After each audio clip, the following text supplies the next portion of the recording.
বাংলাদেশ পৃথিবীর সবচেয়ে ধনী দেশ। এখানে সরকারি হাসপাতালগুলোতে ডাক্তারের জন্য একজন অ্যাসিস্ট্যান্ট রাখা হয় এবং অ্যাসিস্ট্যান্টের জন্য একজন অ্যাসিস্ট্যান্ট রাখা হয় এবং ইন্টার্নশিপ ডক্টর দিয়ে চিকিৎসা করানো হয়। এখানে স্কুল এবং কলেজগুলোতে ক্লাস টিচারের কাছে প্রাইভেট না পড়লে আপনার জীবন তেজপাতা বানিয়ে দেওয়া হবে।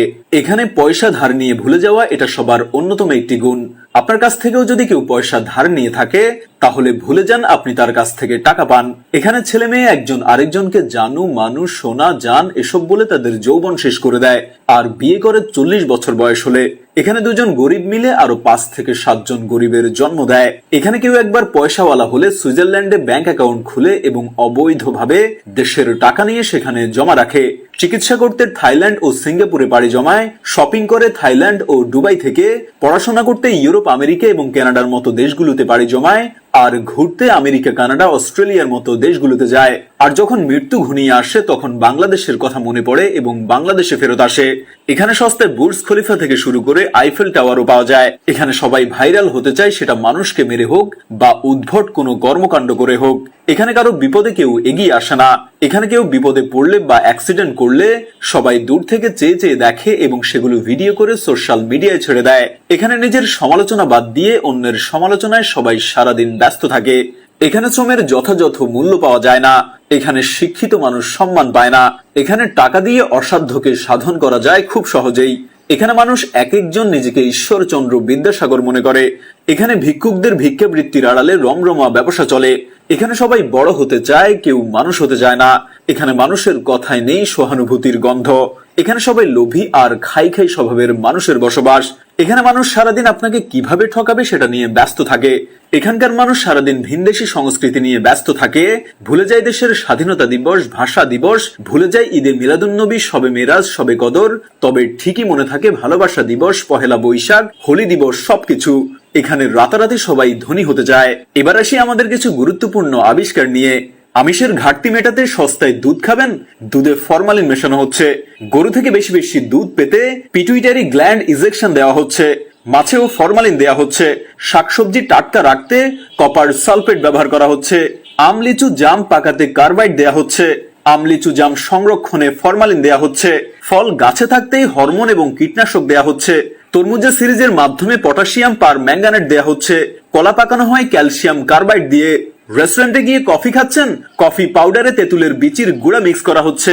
মশলায় ইটের গুঁড়া দেয়া হচ্ছে। হলুদে ল্যাড ক্রোমেট বা ল্যাড আয়োডাইড দেয়া হচ্ছে। মুড়িকে ধবধবে সাদা বা বড় করতে হাইড্রোজ ও ইউরিয়া দেয়া হচ্ছে। দীর্ঘক্ষণ মচমচে রাখার জন্য জিলাপি চানাচুরে পোড়া মোবিল দেয়া হচ্ছে। আইসক্রিম, বিস্কুট, সেমাই, নুডলস ও মিষ্টি আকর্ষণীয় করতে কাপড় ও চামড়ায় ব্যবহৃত রং ব্যবহার করা হচ্ছে। ফলের রস তৈরি করা হচ্ছে কেমিক্যালস দিয়ে। বিদেশে মেয়াদ উত্তীর্ণ খাদ্য, ঔষধ, কেমিক্যালস নতুন মেয়াদের স্টিকার লাগিয়ে সেগুলো আবার নতুন করে বিক্রি করা হচ্ছে। চাল চকচক করতে ইউরিয়া ব্যবহার করা হচ্ছে। পেঁয়াজু জিলাপিতে অ্যামোনিয়া ব্যবহার করা হচ্ছে। আমরা বাজার থেকে যে 20 লিটারের ফিল্টার পানি নেই সেগুলো অধিকাংশই অটোমেশিনের নামে হাতে ঢালা হচ্ছে। ফলে হরমোন প্রয়োগ করা হয়। সবুজ ফল ও শাকসবজিতে কাপড়ের সবুজ রং ব্যবহার হয়, শসেতেও তাই। খামারের মুরগিতে বিষাক্ত ক্রোমিয়াম, লেড আর অ্যান্টিবায়োটিক তো আছেই, চাষ করা মাছও ঠিক তাই।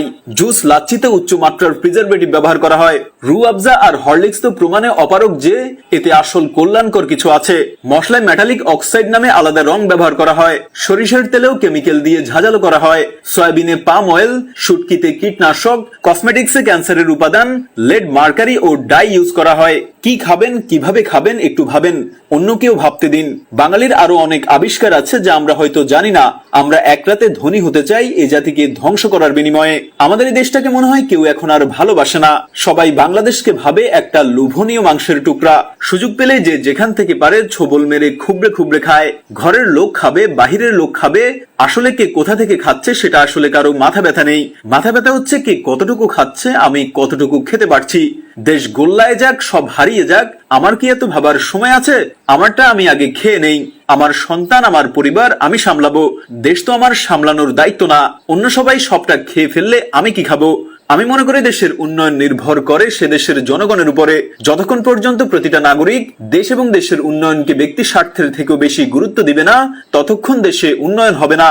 একবার ভেবে দেখেছেন আগামী প্রজন্মের জন্য আমরা কি রেখে যাচ্ছি? দেশকে ভালোবাসা মানুষের জন্মগত প্রবৃত্তি। আমরা এই সম্পর্কে সচেতন না থাকলেও এটা আমাদের হৃদয়ের গভীরে সুপ্ত থাকে। দেশের অপমান, দেশবাসীর দুঃখ দৈন্যে, দেশের দুর্বিষয় পরিস্থিতিতে, দেশকে নিয়ে ষড়যন্ত্র হলে, দেশকে নিয়ে কেউ উপহাস বা কটাক্ষ করলে এই অনুভূতি জেগে ওঠে।